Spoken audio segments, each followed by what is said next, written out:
everybody, Mike DeSampoli, Heritage Financial Advisory Group. Welcome to the Heritage Market Update for Tuesday, March 29th, 2022. Hope your week is off to a great start. Great start to the week for the markets as well. We're back to update you on some major developments in this market and the economy. A lot of good things we're seeing, price action, momentum, things under the hood of this market. So let's get right to it to discuss. Looking at our major market averages today, another fantastic day as the winning streak continues for the markets. We see the Dow Jones finish today up 338 points, the S&P up just shy of 49 points, and once again, the NASDAQ Tech Index leading the way with a gain of 264 points, almost double the percentage gain of the other two indexes. You're starting to see a trend in these markets since those lows were created in the market on 124 and back tested on 224 on the first shots fired between Ukraine and Russia. We have seen technology lead the way, and that is the type of rally that we like to see because the best rallies, the broadest rallies, and the strongest rallies are led by the technology sector. So let's take a look at this market and break down some of the price action. So here's our NASDAQ index, looking at it over a 9-month view here. We have a couple important things we want to display on the chart here today. First, let's acknowledge the obvious, right? The markets have had a very strong move off of the lows coming back, right? We had 3 retests of the low, the initial low on 124, the retest on 224 when the war actually broke out, and then we had the subsequent back test heading into that Federal Reserve meeting where it was widely expected the Fed was going to raise interest rates. So we have a couple things we want to display here on the chart. So number one, this vertical line here, this black line up and down, this is marking out March 15th, which was the day of the Fed meeting, right? The day that it was widely expected that the Fed was going to raise interest rates, and we were promised by the media that this was going to kill the stock market, right?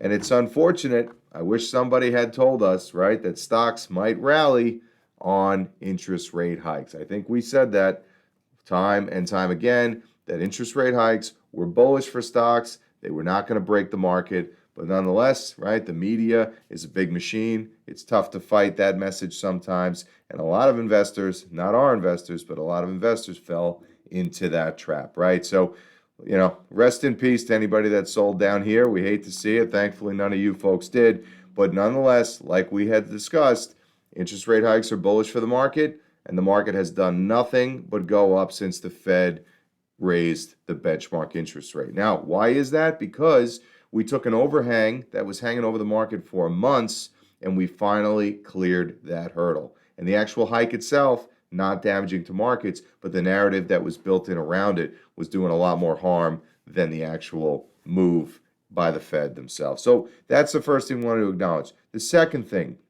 okay, we had some critical resistance, overhead resistance we call it, right? Price levels that had acted as previous areas where the market ran into resistance, ran into a brick wall, if you will, and then continued to trend lower, right? So we had come 2 times into this critical level of 14,500 on the NASDAQ. The first time we tested that was on February 2nd, right here. The market failed and rolled over. Then we retested it again on February 9th, a week later. Markets could not get through 14.5 and we rolled over, right? So as we were coming in for that third test of this resistance level, we mentioned it on a previous video last week in the Market Pulse, as well as last week's market update, that this was the area to watch. So we had beautiful action in the market today. We had a nice gap up from yesterday's closing price, and the market probed around this level for a couple hours today and then made a meaningful move through it. So let's zoom in a little bit here. We can see it, right? This is a 5-day view of the markets. We opened right around that level this morning, and we went over and above and back below, kind of probing around this level a few times until we got a meaningful break above it. So again, this is one day. This is the move we wanted to see.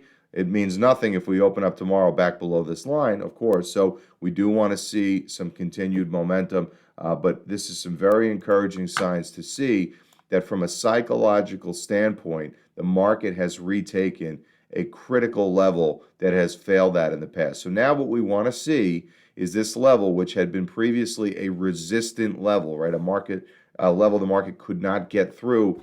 Now that we're through it, we want to see the market turn this from resistance into support, meaning we want to make it the new floor for the market so the market can continue higher. So turn this into a support level, if you will, where if the market decides to backtest this a little bit, it still stays above it and continues its move higher. But an impressive run nonetheless. So again, a little consolidation here would be healthy, it would be warranted, and it would be quite all right. So don't panic if the market goes sideways or a little bit lower over the next couple of days, because this has been a breathtaking move off the lows. Let's check out our heat map for today. Let me just move myself in a little bit here. Okay, so another broad rally across the board, looking at our 11 major market sectors. Again, we touched on it, right? We're being led by technology, which is a fantastic sign. This was the area that got absolutely pummeled over the last 6 months. So naturally, the areas hit the hardest. You want to see them continue to lead us higher. Same thing looking at back over the last week. It's been very good performance across the board. A couple red boxes on the screen, right? Not all stocks go up at the same time, but this is a major change under the hood of this market compared to if we had looked at this heat map a month ago, 3 months ago, 6 months ago, etc., right? Telling a far different story. And on the back of all this momentum that we're seeing in the market, we wanted to bring up some statistics that we think are seasonally relevant right now. So let's take a look at, again, let me move myself out of the way so you can see this actual graph here.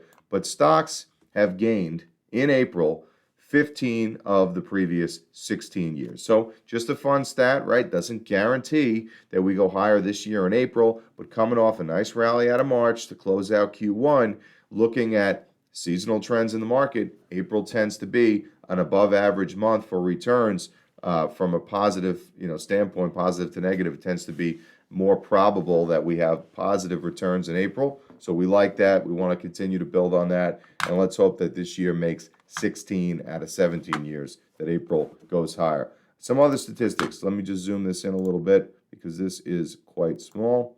Bear with me for one moment. Okay. So what we're looking at here up top in the black line is a chart of the NASDAQ market index.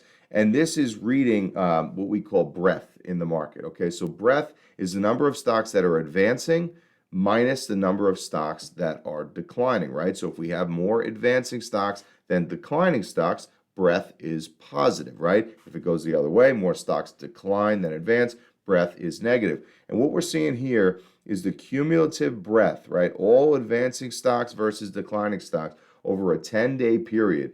We're seeing the sixth highest reading in history, right? So when we talk about the change under the hood of this market, this is one of the things that we're referring to. We're starting to see really strong momentum action under the hood of this market. And when you look at the previous 5 instances, right, when we saw the 10-day advanced decline line look this strong, there was substantial market gains that followed that. So again, a little bit of time will tell us if this time will be the same, but this is a good indicator that we like to watch, and it's certainly something that we want to see continue, right? So let's check in on investors. Looking at our fear and greed index, investors are still unsure about this rally, right? We're looking better than we were a week ago. We're looking better than we were a month ago, but investors are still in that neutral category where, maybe they've reinvested a little bit of capital, but still have one foot out of the water. Really unsure. Folks, this is exactly the type of thing that you want to see when markets are rallying. You don't want to see everybody get all bulled up and overly optimistic too quickly. So the fact that people are still skeptical, this is good. We've obviously come a long way in a short period of time, right? Here's the fear and greed index charted out over time. So, just 10 short days ago, we were down here at 18, and we were telling you that if you paid attention to nothing else but this was a great contrarian buy signal. And sure enough, it has been yet again. And now markets are starting to move back up as the fear and greed levels move up a little bit too. So in other news, you probably saw this come across the news wire over the last couple of days. Biden is going at it again with proposals for tax increases. They tried the first time. They were unsuccessful in getting this through Congress. Again, there's a lot of different things in this bill, so I'm not going to go through it all here. But I think the non-starters that were in the last bill that are just total lunacy, right? Taxing unrealized capital gains, an arbitrary 20% tax, minimum tax on billionaires, ending like-kind real estate exchanges, etc.